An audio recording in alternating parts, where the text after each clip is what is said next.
اعوذ باللہ من الشیطان الرجیم بسم اللہ الرحمن الرحیم۔ معزز خواتین و حضرات، عزیز طلباء و طالبات، آسان ترجمۃ القرآن سبق نمبر 3 کے ساتھ میں آپ کی خدمت میں حاضر ہوں۔ آج ہم قرآن مجید کے اندر موجود ضمیروں کے حوالے سے بات کریں گے۔ قرآن مجید کے اندر اکثر مقامات پر ضمیریں استعمال ہوتی ہیں۔ ضمیر سے مراد کیا ہے، پہلے ذرا اس کو سمجھ لیں۔ گفتگو کے دوران جب کسی ایک چیز کا ذکر ہو جاتا ہے تو بار بار اس چیز کا ذکر کرنے کی بجائے، اس کا بار بار نام لینے کی بجائے اس چیز کی طرف صرف اشارہ کر دیا جاتا ہے، جس سے سننے والے کو بات سمجھ آ جاتی ہے۔ اگر بار بار اس چیز کا نام لیا جائے تو یہ گفتگو کے دوران نامناسب سا لگتا ہے۔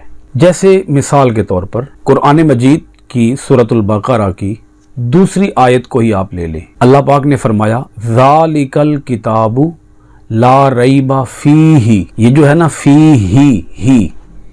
ہی جو ہے یہ ضمیر ہے، اور یہ ہی ضمیر کس کی طرف اشارہ کر رہی ہے؟ کتاب کی طرف۔ اب جب ایک دفعہ اللہ پاک نے الکتاب فرما دیا ہے تو اب بار بار الکتاب نہیں آئے گا۔ جب بھی الکتاب کا ذکر ہوگا تو صرف اس کی طرف ضمیر کے ساتھ اشارہ کر دیا جائے گا۔ اس کی ایک آسان سی مثال دے دیتا ہوں آپ کو۔ مثلا اسلم نے کھانا کھایا اور اس نے پانی پیا۔ اب یہ جو ہے نا، اس نے پانی پیا، اس، یہ ضمیر ہے۔ تو اسی طرح عربی زبان کے اندر بھی ان ضمیروں کا بہت زیادہ استعمال ہوتا ہے۔ اگر آپ ان ضمیروں کو اور ان کے معنی کو ایک دفعہ یاد کر لیں گے تو بار بار آپ کو ان کا ترجمہ، ان کا معنی یاد کرنے کی ضرورت نہیں ہوگی۔ جیسا کہ فعل ماضی کی علامات سبق نمبر 2 کے اندر آپ پڑھ کر آئے ہیں کہ 3 حالتیں ہوتی ہیں، ایک غائب، ایک مخاطب اور ایک متکلم۔ غائب یعنی کسی چیز کا موجود نہ ہونا اور اس کے بارے میں بات کی جائے تو یہ غائب حالت ہے۔ مخاطب جس سے ہم بات کر رہے ہوتے ہیں، جو ہمارے سامنے موجود ہوتا ہے، اس کو ہم مخاطب کہتے ہیں، اور متکلم خود بات کرنے والا۔ تو اسی طرح ان تینوں حالتوں کے اندر مختلف ضمیریں آئیں گی۔ غائب کی حالت میں 6 ضمیریں آئیں گی، مخاطب کی حالت میں 6 ضمیریں آئیں گی، اور متکلم کی حالت میں 2 ضمیریں آئیں گی۔ اب آپ ان ضمیروں کو دیکھتے جائیے۔ واحد، تثنیہ اور جمع کا بھی آپ کو پتہ ہے۔ واحد 1، تثنیہ 2 اور جمع سب 3 یا سب۔ اب ہم غائب کی حالت کی 6 ضمیریں بیان کرتے ہیں۔ سب سے پہلی ضمیر ہے ہوا۔ ہوا کا معنی ہے وہ ایک مرد۔ ہما کا معنی ہے وہ 2 مرد۔ ہم وہ سب مرد۔ ہیا وہ ایک عورت۔ ہما وہ 2 عورتیں۔ ہن وہ سب عورتیں۔ پہلی 3 ضمیریں مذکر کی ہیں اور اگلی 3 ضمیریں مؤنث کی ہیں۔ تو آپ ان کو اس طرح سے جب آپ ان کو تیزی کے ساتھ پڑھیں گے تو آپ کو یہ یاد ہو جائیں گی۔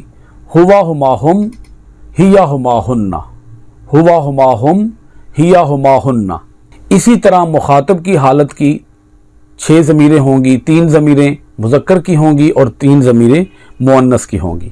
انتا آپ ایک مرد، انتما آپ 2 مرد، انتم آپ سب مرد، انتی آپ ایک عورت، انتما آپ 2 عورتیں، انتن آپ سب عورتیں۔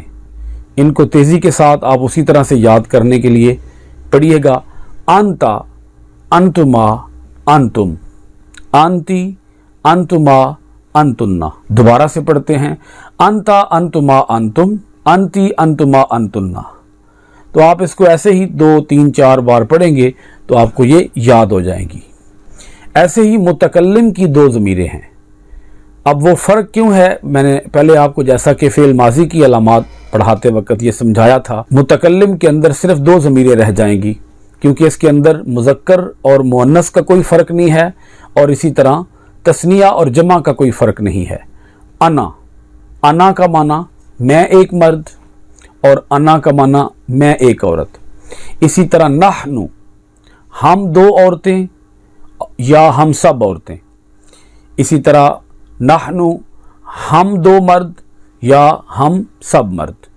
یعنی اس میں مذکر مؤنث کا فرق بھی نہیں ہے اور تثنیہ اور جمع کا فرق بھی نہیں ہے. اب یہ ٹوٹل جو ضمیریں بنتی ہیں یہ بنتی ہیں 6, 6 12 اور 2 14. ان 14 ضمیروں کو آپ اسی طرح روانی کے ساتھ 2 3 4 بار 14 ضمیروں کو اکٹھا پڑھیں گے تو یہ آپ کو اچھی طرح سے ازبر ہو جائیں گی. ہوا ہما ہم ہیا ہما ہننا انتا انتما انتم انتی انتما انتنا انا نحنو. پھر سنیے ایک دفعہ دوبارہ سے. ہوا ہما ہم ہیا ہما ہننا انتا انتما انتم انتی انتما انتنا انا نحنو. اچھا، مخاطب کے لیے کبھی کبھی انتا انتما انتم انتی انتما انتنا کی بجائے کبھی کبھی یہ ضمیریں استعمال ہو رہی ہوتی ہیں. کا کما کم کی کما کننا. جیسا کہ آپ ان ضمیروں کو روزمرہ استعمال بھی کرتے ہیں. مثلا آپ نے جب کسی کو سلام دیا آپ نے کہا السلام علیکم. تو یہ جو آپ نے السلام علیکم کہا ہے، کم جو آیا آخر میں کم، تو کم ضمیر ہے، آپ سب مرد. ایک لفظ آپ عام طور پر بولتے ہیں جزاک اللہ. اگر آپ کے سامنے مرد ہے تو آپ اسے کہیں گے جزاک اللہ. آپ کے سامنے عورت ہے تو آپ اسے کہیں گے جزاک اللہ. قرآن مجید کے اندر بھی اس ضمیر کا بہت زیادہ استعمال ہوا ہے. جیسے یہ دیکھیے گا والذین یؤمنون بما انزل الیک. الیک کا ضمیر آ گئی ہے، آپ ایک مرد.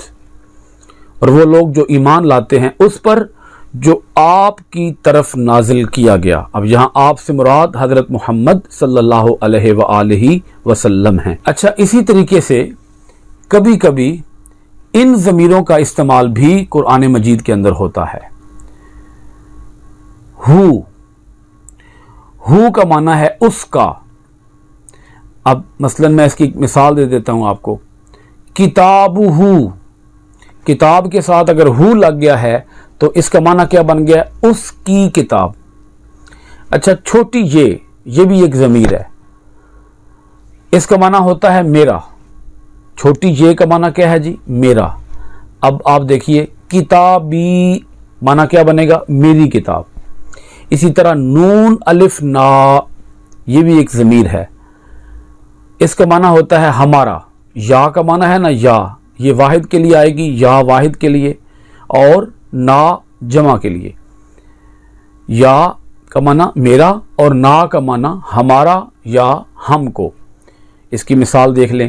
کتابنا ہماری کتاب، کتابہ اس کی کتاب، کتابی میری کتاب، کتابنا ہماری کتاب. اور اسی طرح ایک اور ضمیر ہے نی. نون کے ساتھ چھوٹی یہ لگا دیں، نی. نی کا معنی ہے مجھے. جیسے ایک لفظ ہے رازقہ. رازقہ کا معنی ہے اس نے رزق دیا. ساتھ اگر لگا دیں رازقہ کے آخر میں نی تو اس کا معنی کیا بن جائے گا؟ اس نے مجھے رزق دیا. رازقہ نی، اس نے مجھے رزق دیا. یہ چند ایک ضمیریں ہیں جو میں نے آپ کو پڑھا دی ہیں. اچھی طرح سے ان کو یاد کر لیجئے گا، اپنے پاس ان کو نوٹ کر لیجئے گا اور ان کو بار بار اس کو ریپیٹ کیجئے گا، اس کو پڑھیے گا تو آپ کو انشاءاللہ العزیز یہ ازبر ہو جائیں گی. قرآن مجید کے اندر جہاں بھی ہوا ہما ہم ہیا ہما ہننا انتا انتما انتم انتی انتما انتنا انا اور نحنو. اسی طرح کا کما کم کی کما کننا، ہو چھوٹی یہ، نون الف نا اور نون زیر یا نی.